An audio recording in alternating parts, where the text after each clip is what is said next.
I want to start thanking Manzi and the Kenyon Institute for having this event here tonight, and of course Salim for making his way from Ramallah here tonight. It's really a pleasure.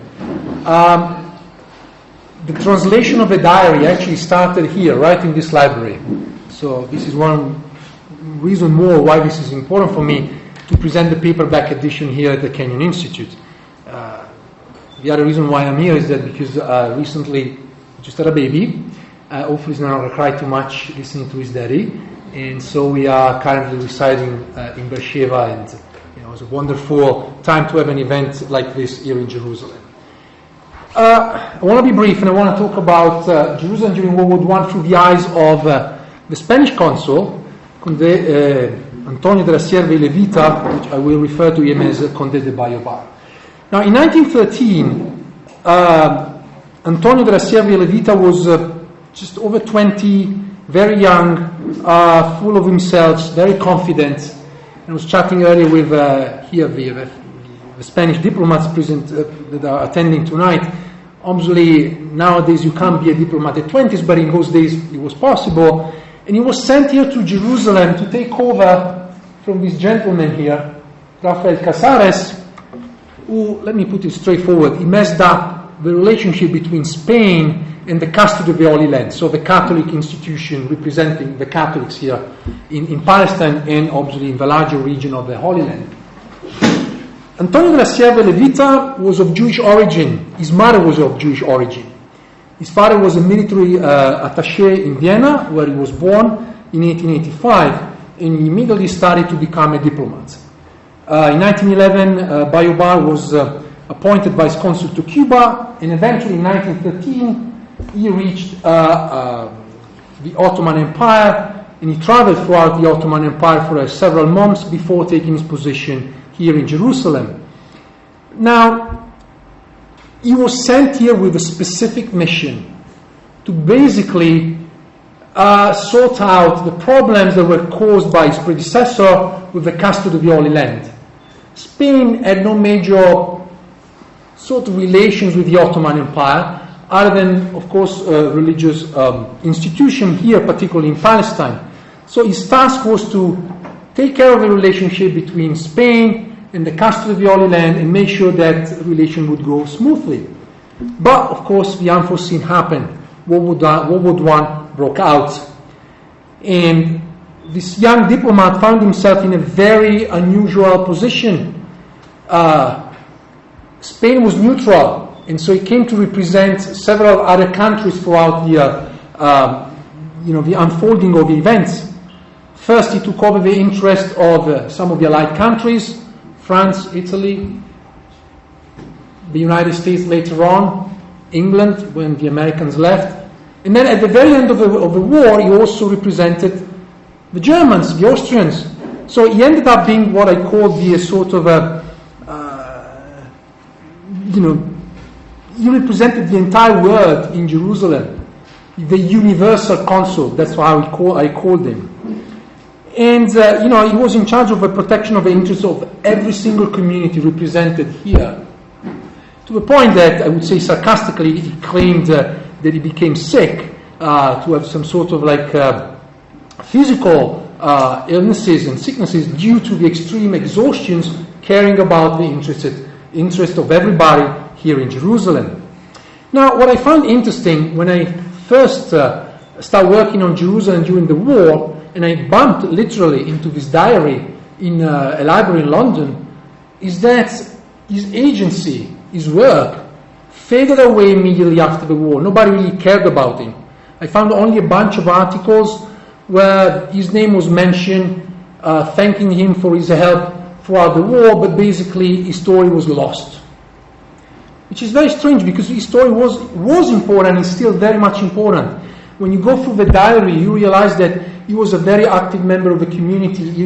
He had strong relations with all communities here, and his agency, his historical agency, was and is still very important in order to understand what happened in Jerusalem during the war and to understand the relationships between the various communities in Jerusalem in that period and also in the few years after the war.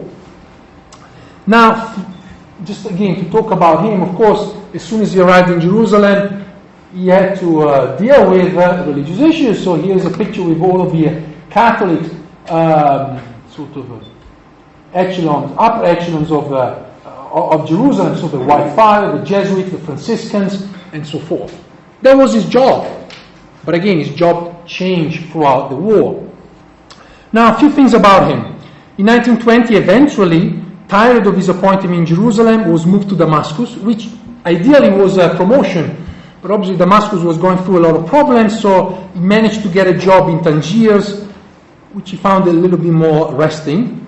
In 1920 also he married to Raffaella Osorio de Moscoso, inheriting another title, Duke of Terranova, which actually proved to be problematic, because when I was looking for material in the archives, and I was looking for Conde de Ballobar, in the 30s he began to also use the title of his wife. So now it's always straightforward to find material under his name, but people have to also look into the Terranova family name.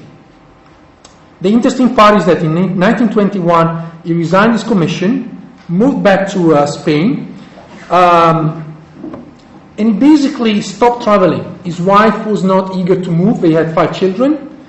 I was able to meet the last surviving daughter, amazing woman, still had a lot of memories. In fact, she told me that, obviously legally, don't mention this to the Franciscans, but he stole an olive tree from the Gethsemane, and he planted that in Spain. Now, apparently later on the Franciscan heard about it. They tried to get him back, but it's there. You can't really move it. Of course, you don't even try nowadays to do that. Few political things. In 1936, Ballobar decided to support Franco and the Junta de Defensa Nacional de España. But remember this, he was not ideologically linked to Franco, but he was certainly against the communists. He was still, supporting the monarchy till the very last of his life. He always supported the monarchy, which shouldn't surprise us then to see his career. His career was made of working a little bit in the Spanish Foreign Office, taking a period of leave of absence. He didn't want to be involved with politics too much, so he played this game until 1948, which is a whole complete different story. Now, in 1948, of course, we all are very much aware of the terrorist attack against the Ceramis Hotel perpetrated by the Haganah. Here, Manuel Allende Salazar, who was the Spanish vice consul, was killed. Listen to this. Manuel Allende Salazar was Ballobar's daughter's husband. No, sorry. Okay, here's all the family thing. He was the brother of Ballobar's daughter's husband, so there's a family connection. José Allende Salazar, that I was able to meet. Now, in the family, they're not sure whether this is the connection, but he certainly felt some sense of duty to come back to Jerusalem. So in 1949 to be more precise, he was appointed once again consul to Jerusalem. Obviously, we're talking about East Jerusalem under the Jordanians' rule, but actually his role was to try to sort of reopen the relationship between Spain and Israel. Now, he served here for a few years. Nothing has been written about that specific period, and it's not really my area of expertise. Obviously, this is like late 40s, but this will be very interesting to see what happened in those 3 years. And again, the second time of Ballobar here in Jerusalem. Eventually, he moved back to Spain. He became director of the Obra Pia, which is a religious institution, but now part of the Spanish Foreign Office. And basically, he worked as director, so sort of fostering a relationship with the Holy See, so the Vatican, and eventually died before the end of the regime in 1971, aged 86. An amazing life indeed. What we're going to see here today, tonight, very much, these 5 years that he spent here in Jerusalem during the war. As I said, when he was appointed here, he was very young. You can see these pictures, very fancy guy. I always found him, Ballobar, some sort of like full of life, full of very confident, appointed to do a job that eventually became bigger than himself. He was here to, again, and I'm going to repeat this several times, to deal with religious institutions, but he had to deal with a completely different kind of life, wartime Jerusalem, which proved to be very different.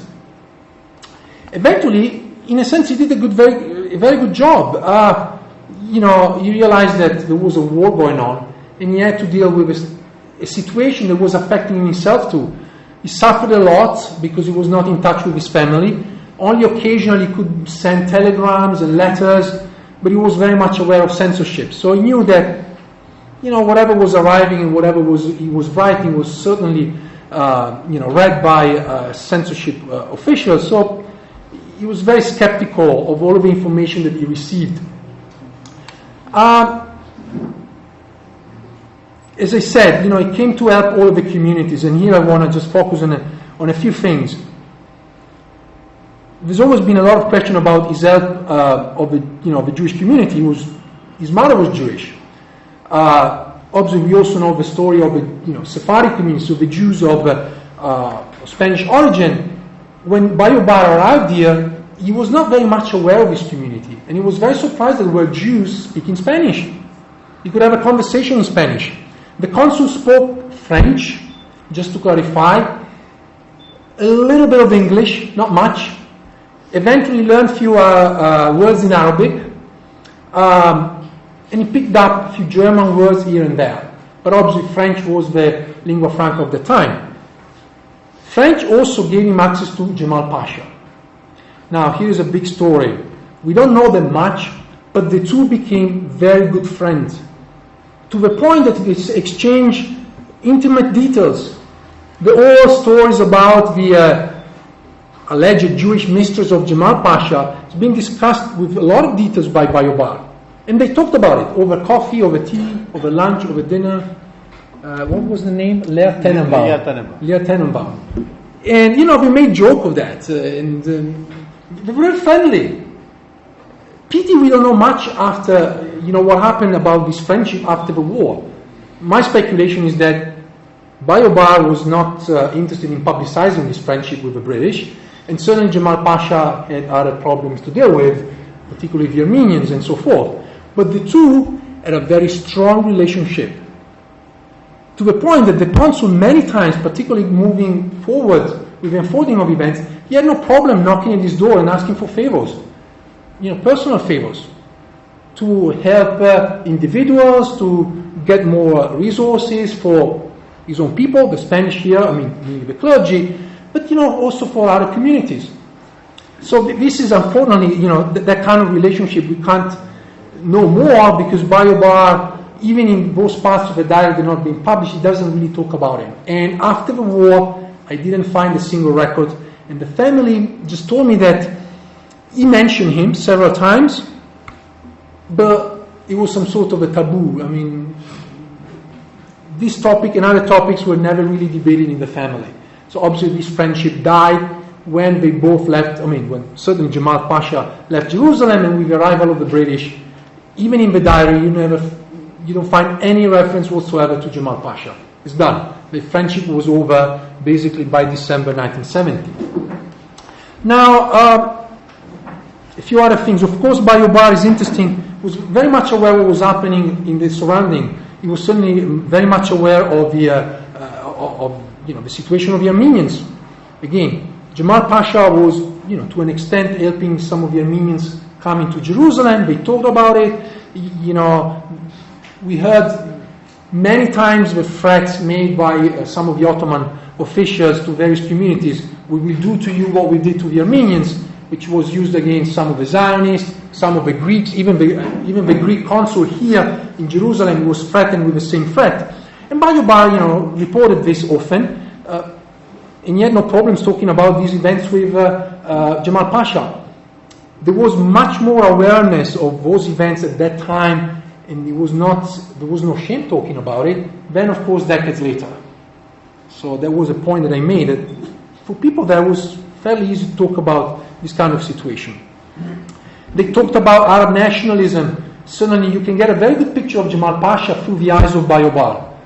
Ballobar eventually came to be a very careful And careful, but in a sense was also able to process information. In order that Jamal Pasha was anti-nationalist, particularly against the Arabs. And then, for instance, yes, he was against Zionism as a nationalist movement, but not necessarily anti-Semitic against the Jewish communities as such. We'll move to briefly talk about the events of Jaffa in a few minutes.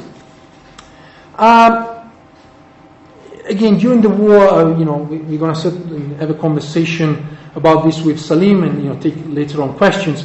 So let me take a few parts of the diary just to share with you.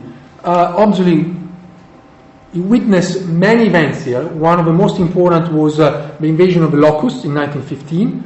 I chose just to read one short passage, but which, of course, he shared the same lot as then Wasif Juwaria, Izan Turjman, other inhabitants that left diaries and memoirs of that specific period. So where is that? March 23rd, 1915. Yesterday I marveled and was convinced of how small we are despite our pretensions. I made this reflection while contemplating the passing of a cloud of locusts. I was in my office when I was surprised by the strange color of the sky with a light similar to that of a solar eclipse. Upon peeking out from the balcony, I saw that an immense cloud had completely obscured the light of the sun. The ground, the balconies, the roofs, the entire city, and then the countryside, everything was covered by these wretched little animals. At least it lasted less than an hour, but the unfortunate fields of Jericho, from whence the plague proceeded, must have been left without a blade of grass. As a consequence of all of this, the price of wheat has risen enormously, just what we needed. With all of this, the soldier returned and occupied Jerusalem, Bethlehem, and the surroundings. They were coming back from the Suez Canal. They celebrated another demonstration similar to the one that took place at the taking of the canal, but this time to celebrate that the Turks had sunk 4 warships. So here you can see how you can really take a very good picture of what, not just the events, but also the doom and gloom that was surrounding the city. And it's not just about simple beds of war, but in this particular case of the invasion of the locusts that has been described by many others at the time, that lived throughout the war here in Jerusalem and the surroundings. After the war, Ballobar became interested in politics. Particularly, it was interesting to see what was going to happen to Palestine. In a sense, there was a competition between the Spanish, the French, the Italians, over the protection of the Catholics, over the protection of some religious institution. So a few days after the British occupation, Ballobar was made aware of the Sykes-Picot Agreement. And he said, Italy seems to have nothing to do with the Franco-British agreement about Palestine. And he was certainly very happy. He didn't like the Italians at all. France promised help on the Spanish aspiration in the Holy Land. This would have been a great triumph for the Spanish consul. Remember, his mission was indeed to curtail Italian power here, religious power, of course, possibly French. But he was okay with some French institution here. However, it was only several months later that Ballobar, with more information available, began to reflect on what the future of Palestine might have been. And since the issue of the Balfour Declaration promising the Jews the establishment of a national home in Palestine, Ballobar grew suspicious of the Zionists, as he was afraid Zionism could have become an element of instability of the region. Now, Ballobar, for most of the war, helped the Zionist organization here, and in particular in the last few days of the war, he took some of the Zionist leaders here in Jerusalem into his own apartment.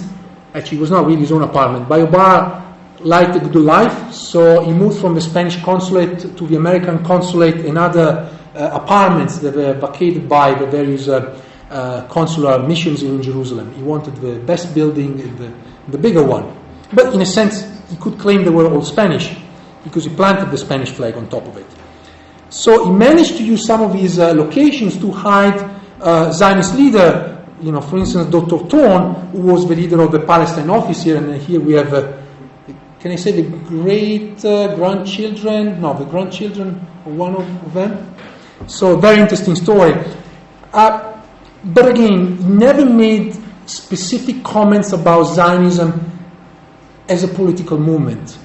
You don't see a lot of a judgment about it.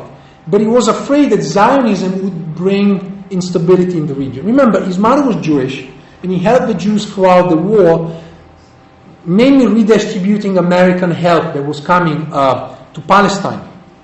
America never declared war against the Ottoman Empire. They only broke diplomatic relations, so still helped reach Palestine until the very end of the war.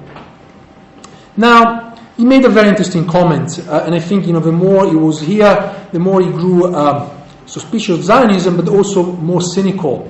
In fact, he wrote about Zionism. Dr. Weizmann, during the sort of inauguration, when they posed the first stone for the future Hebrew University, he wrote, Dr. Weizmann read us a pedantic speech. The same gentleman read a telegram of support and sympathy signed by Lord Balfour. After, Captain Coulonge, the French official here, read another from the French government. But with respect due to those gentlemen, it seemed to me a huge political error. Why? Well, for one of two reasons. Either it is dealing with the simple placement of the first stone of a university, or it is dealing with a transcending political act, and both, when put like that, benefit Zionism. This last alternative would be putting oneself out in front of the Muslim and Christian element, especially the former. Ballobar was right. His fears about the impact of Zionism became true in November 1918, with the celebration of the first anniversary of the Balfour Declaration. And he wrote, for that one, it was announced there would be trouble, and there was. Some Muslims and Christians gave a beating to various Jews, which was followed on Monday by a demonstration by those religious groups before the military governor, whom they asked to telegraph their protest against the Jews to the British government. The aggressors were condemned to several months in prison. And then he kept writing, yesterday it was announced that they were inclined, the British, to let them go free if these Arabs would ask the Jews for forgiveness, to which the detainees of the families answered that they preferred to rot in jail before doing that.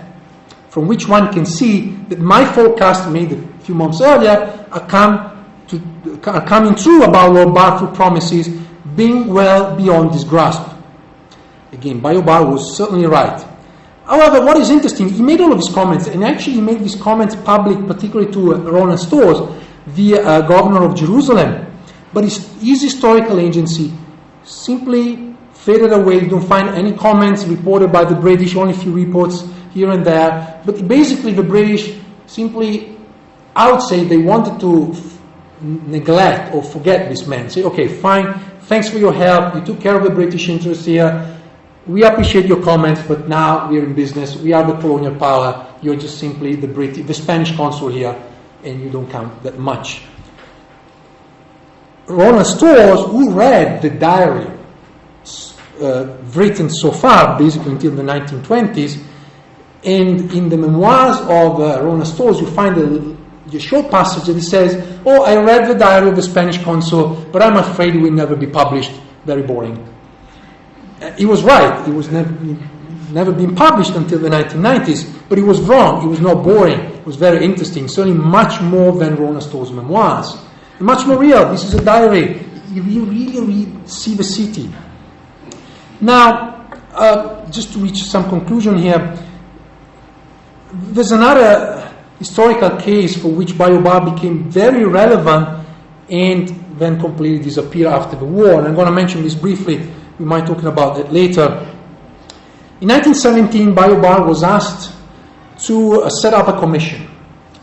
In the spring of 1917, Jamal Pasha issued an order to evacuate Jaffa.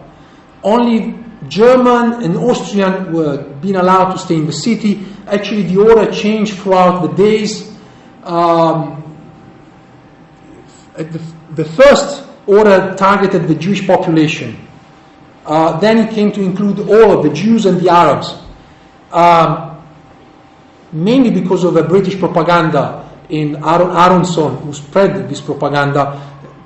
What I call an evacuation became a massacre. Some also equated that to a genocide. The reality was that the rich Jews, about 10,000 Jews, 9 to 10,000 Jews moved out of Jaffa, for the most part relocated to Petah Tikva, so just outside modern-day Tel Aviv. The poorest Jews moved to the north. There was a committee organized by the local Palestine office, Ahgad Agira, I think that was the name, who took care of the Jews. Suddenly, many died on the way, sick, elderly, and kids died on the way. I actually followed the trail and I found the tombstones. The reality was that there was never a massacre, and Ballobar investigated the matters. He wrote long reports about it, and he said, there's a lot of propaganda here, this is not real. People died, but wait a second, there was no massacre. The city was simply abandoned by both Arabs and Jews. In fact, he took care of some of the Arabs, mainly Christians of course, that left the city. The big difference was that Arabs, they tried to go back as soon as the events were over, where of course the Jews were much better organized and then resided in Petah Tikva on the north, went back to the city only after the war. But again, all of this disappeared after the war, and what we have is like decades of narratives that depict those events in a certain way, where if we were more careful, we would find more information here. But that's another chapter which we may talk about it later. The greatness of this diary is that if we start looking at Ballobar, we cross over his son Turjman, an Ottoman soldier in Jerusalem, Wasif Juwaria, a local resident, a Christian Orthodox, a musician. Likely these people met with each other. Certainly Wasif and Ballobar, they must have met many, many times, because Wasif was a musician and he played in those parties that Ballobar used to attend. Yes, there were a lot of parties during the war, a lot of drinking, a lot of women, a lot of, life, regular life. Of course there was a war going on, a lot of suffering, but at the same time, from his diary, you get a sense there was life, there was something going on. Not like the British depicted afterwards, like this sort of like dying city, where people were just dying and starved to death, which is true, of course that happened, but something, more going on.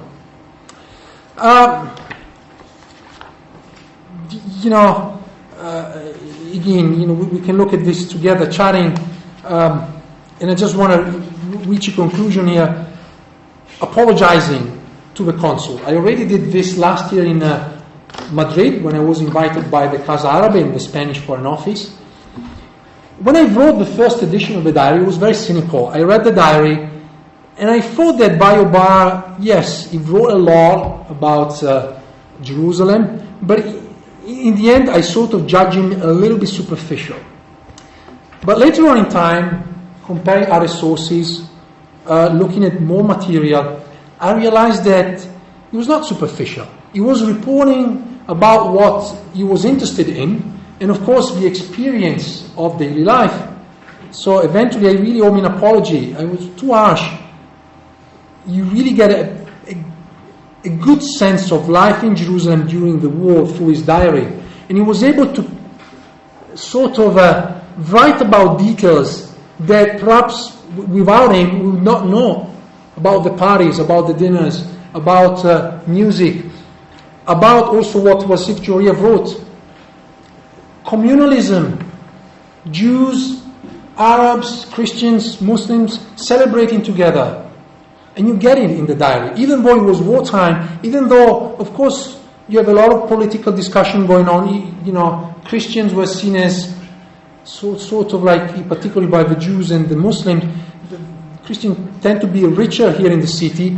So, of course, there was competition, there was judgment, and sometimes that ended up with scuffles, more fights, and so forth. But, again, this was a city that was living together. Certainly the picture changed a lot after the arrival of the British, and certainly after 1948. I want to just end up with his last entry in 1919, when he was exhausted and he really wanted to leave Jerusalem. And he wrote, I had tea with General and Lady Money, General Money became the administrator of Palestine right after the war, as well as with Adrian Carton at the art. It was very ceremonial. Before I ate with Allenby, and I was bored there too. During these days, finally, I received a telegram from Montoria, the minister back in Spain, telling me that he cannot accept my resignation, but that he's soon granting me 2 months' leave, so I can come to Spain and reflect. And it was the end of the diary. Finally, he could get out of Jerusalem. The Palestine life of Ballobar was driven by a sense of duty and personality. He was passionate about his job. And the diary really reflects his pessimism. He's very sarcastic and sometimes he makes very funny comments. But at the same time, you can see his youthful confidence, as you can see in the picture, very young. And of course, in time, here's with Jamal Pasha. I forgot to put a picture in his old days, but never mind. Probably better. I want to keep it as it was during the war here. In the end, his writings are the embodiment of one man's life and city's history, which make them unique and invaluable. Thank you.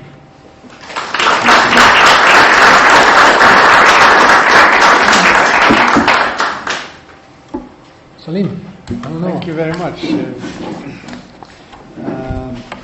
Ballobar was certainly a very fascinating character, and you said something which is true of all these early diaries, which they sound very mundane and perhaps boring, but once you start contextualizing them and looking for nuggets, then you have an interpretive schema of what was happening in the eyes of participants of the moment.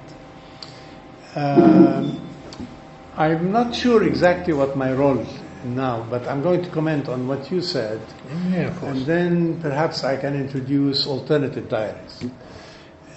First, what struck me in your introduction is your reference to Ballobar as the only Western diplomat or Western observer who wrote a diary about Jerusalem in the First World War. Surely you're aware of others, and I was wondering why you excluded them. For example, Lehman von Sanders wrote his book 5 years during the First World War. Ronald Storrs wrote Orientations, which you think is very boring, but I think it's not. It has its own nuggets in it, but for the same period.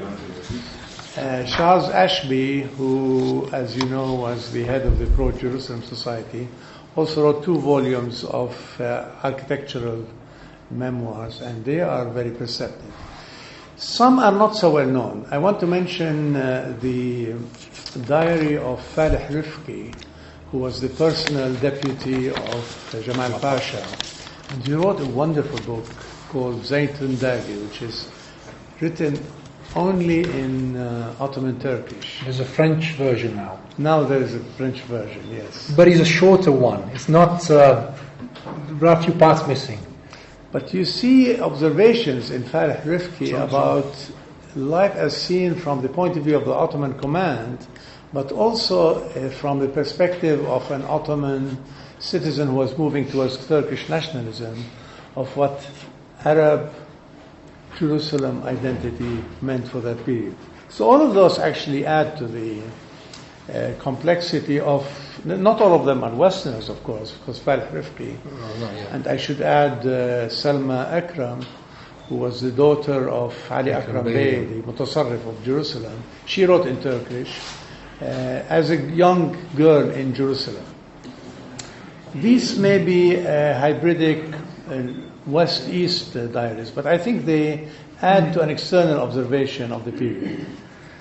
One person that comes to mind when you spoke about the tortured trajectories of the career of Ballobar is the diary of a man called Najati Sidqi, who has a Spanish connection, and I'll tell you that in a moment.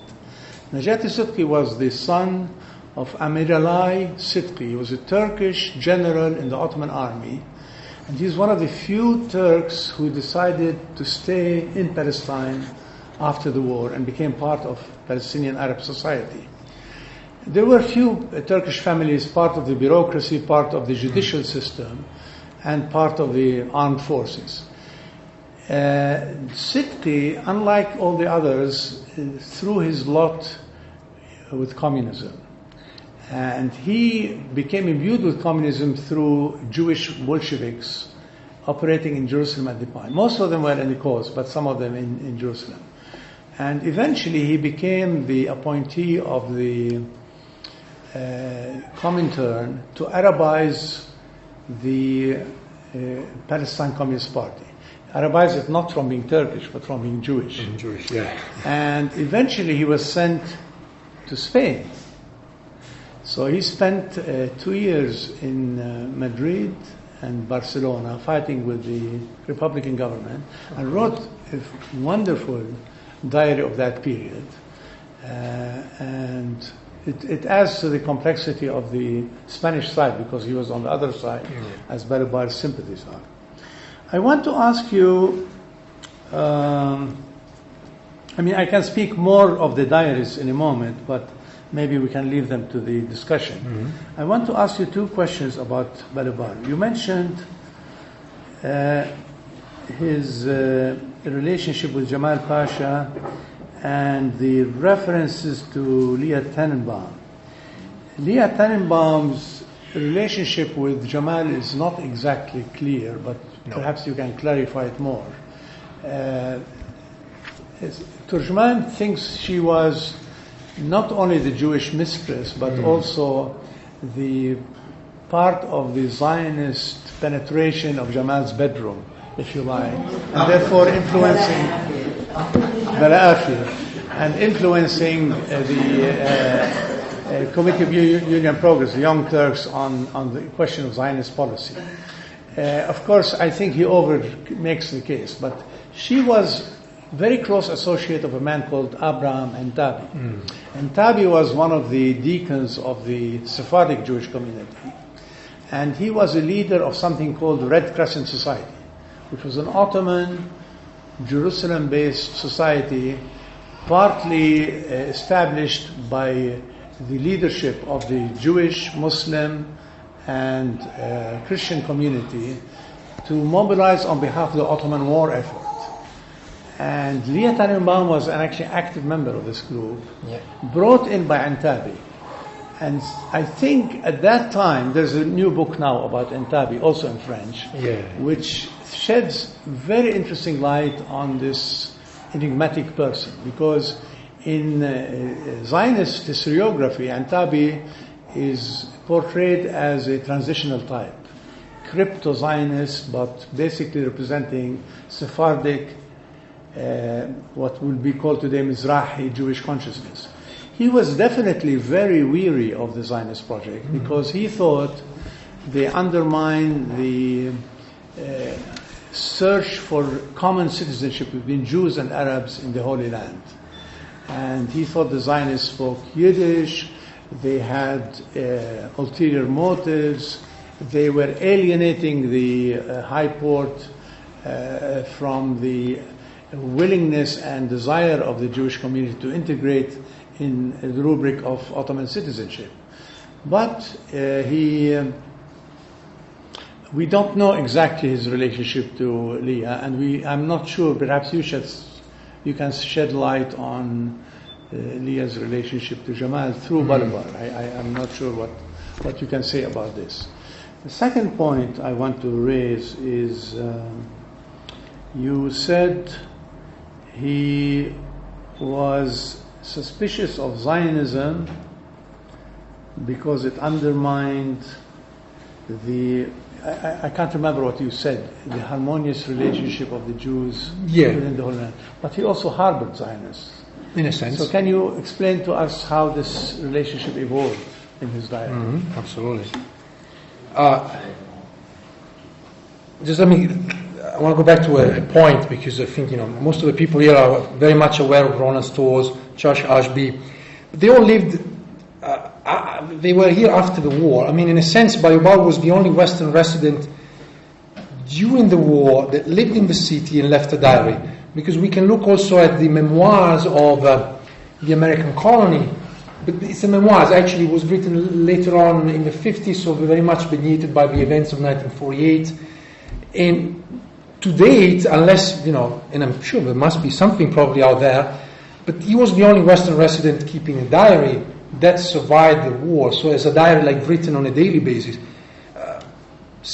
There are a few others, and because you mentioned, of course, Selma Ekrem, Ashby came here like in 1919, basically. 19, yes. So they saw the aftermath of the war, in a sense. But I was thinking about, there's actually a very interesting diary, never translated from Hebrew, mixed diary memoirs, Gad Frumkin, the famous judge, who himself too was an Ottoman citizen. Right. I read only bits and pieces of that, but it's interesting because they share the same thoughts and ideas, particularly with Wasif Juwaria, this city that was changing from an Ottoman perspective to then a British one, so from a sort of a cosmopolitan city to one that was more like sectarianly divided. But again, I think we should probably look into other diaries that are out there. The sort of a quest for sources is one that's certainly very important.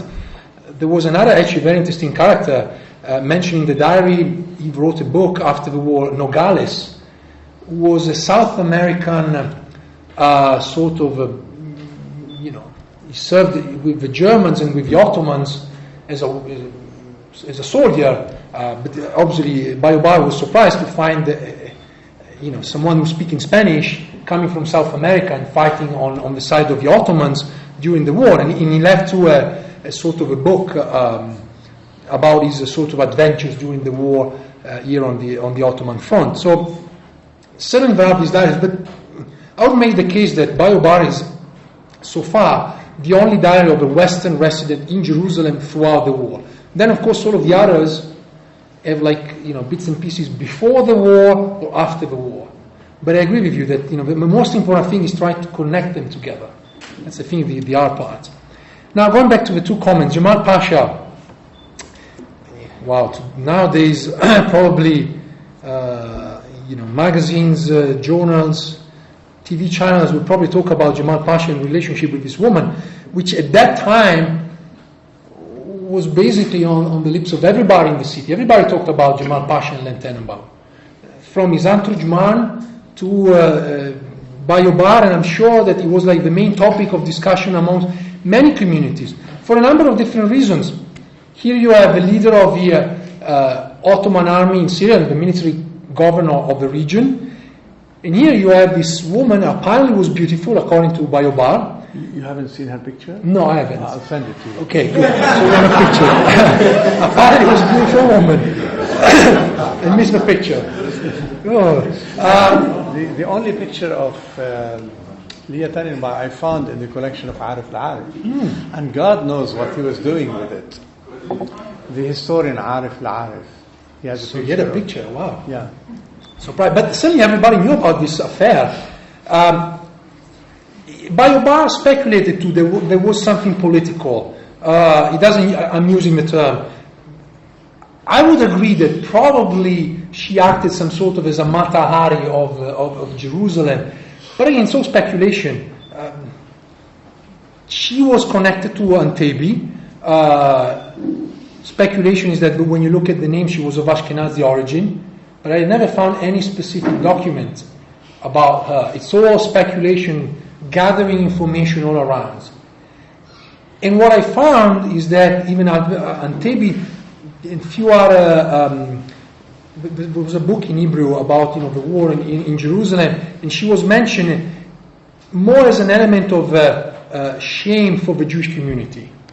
But again, I don't look at that as like a Jew here. She was an Ottoman subject.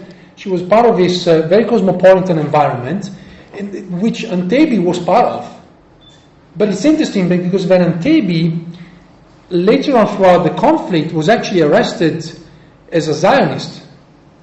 So I think there was a lot of confusion and it goes to your second point. What was the definition of Zionism here in Jerusalem, in Palestine during the war? Is a very different definition of Zionism as we may have in Germany or in Britain at the same time. it's much more blurred, the line between the two. Ballobar helped the Zionists because they were Jewish, in need of help, and he helped basically everybody that asked for help, Arabs, Christians, Muslims, regardless of that. But he was very much aware of this project, what was Zionism, part of it. But again, the Zionists that he knew was through Albert Antebi, through Dr. Thorne. So it was kind of like a very general definition. It's after the war when he understood there was something different, there was a Balfour Declaration, and then he started entertaining teas, lunches, dinners with other Zionist leaders that came afterwards. Then he understood Zionism in a different way. But during the war, so during his tenureship as consul in Jerusalem during wartime, you don't see a lot of comments. I think he didn't have a full grasp of what Zionism was, if not as a movement that has some political aspiration, and through Jamal Pasha, he understood that this was somewhat of a nationalist movement seeking independence. Hence, the same movement was treated as Arab nationalism.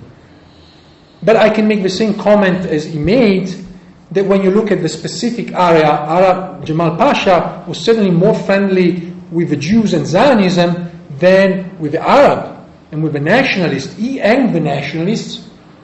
He only kicked out the Zionists. He sort of sent them to Nazareth, to Syria, or to Istanbul. But you don't have hanging of Zionists here, whereas you have hanging of Arab nationalists. Again, that comes to the point that depends on the understanding of Jamal Pasha and Zionism, which, as we know because we've been to conferences, this is an ongoing debate. How Jamal Pasha understood Zionism, it's not yet clear. Yeah. So, and I think the same is for Ballobar. His view of Zionism was through the lenses of Jamal Pasha on one end, and through the pre-1917 information that he had. Remember, during the war, he received occasional letters from home, occasional reports of war events, but he knew that most of that stuff was mediated through censorship. So he was very careful to say, I got news about this, but I don't really believe it. Because of course, he knew that other people would have read that stuff and would be given only partial mail or information of events around the war. So, he knew what he was fed with traveling around. He traveled a lot around Palestine and, talking to occasional British prisoners. He got some information. Talking to some Zionist leaders who actually had better information. He got, some information of what was happening outside Palestine. Mm-hmm. But again, it's all occasional. It's not consistent. I think what we can do now is open the discussion. Absolutely. I just want to say one word in response to the last comment you made. I think the ambivalence about the national consciousness of the Jewish community is due because we have two streaks of Jewish nationalism, one of which was a highly focused labor Zionist introduced from Poland and Russia through immigration, through Palais Zion and Havret Zion and the early Zionists. And there was a different kind of Jewish cultural identity which was fostered by groups like the Herut paper, which Abigail Jacobson wrote about. Absolutely. People like Abraham Antabi, who was a loyal Ottoman citizen, weary of the condition of the Jewish community, wanted to protect it, but he felt common bond with the Arab community, and many of whom actually were Arabs, but Arabs with a Jewish consciousness. And here I'm talking about people like Hebrew modernists like Ishaq al-Shami, who spoke Arabic, grew with Arabic, and wrote in Arabic, but also experimented with Hebrew modernists. And they were not Zionists. And then you have people who were Sephardic Jews, Esther al-Azhari, for example, of Tunisian origin. She was a feminist Jew from Jaffa. Nassim Malloul, who published Sawt al-Uthmaniyya. These people wrote exclusively in Arabic. They had Arab national identity, but they were also permeated, or I don't know if permeated is the word, but they were concerned about the fate of the Jewish community. They wanted to protect it from the rising tide of alternate nationalism. And these people all were claimed later by the Zionist movement as crypto-Zionist. And the most interesting feature of this crypto-Zionism is the Neely group, which you wrote about. Yeah, I wrote and I'm processing other stuff from that group. But the Neely group is very interesting because it was a spying group, spying on behalf of the British, but they were looked at with extreme suspicion by the Zionists. Absolutely. So they were people who worked with a Jewish national, not national, but a Jewish kind of identity, separate from the Zionists, but willing to go all the way on the other extreme against the Ottomans, collaborating with the British. And these were not Zionist people, but they became all incorporated within the rubric of Zionism after the war. Yeah, absolutely. Just to add a point here on Aaron Aronson, when he traveled to London, he was already a spy with an Ottoman permit as an agronomist. He actually didn't find, lots of people interested in what he had to say. It's only later on, again, because he was seen as first of all, he was Ottoman, so he was a potential enemy. But this kind of Zionism was very different from Weizmann and the people in London. And so I agree that most of them that were added later on, people like Aaron Aronson died very young, so it was easier in a sense to add just his name to the list. But others went through the struggle. And I think this is a key point, though we don't deal necessarily with history of Zionism, but I think this is a key moment where definitions have changed, but not only internally, but also how people perceived Zionism at the time as a movement. Jamal Pasha Ballobar, but many others really had to deal with this constantly moving and reshaping identity of the movement that they had to deal with.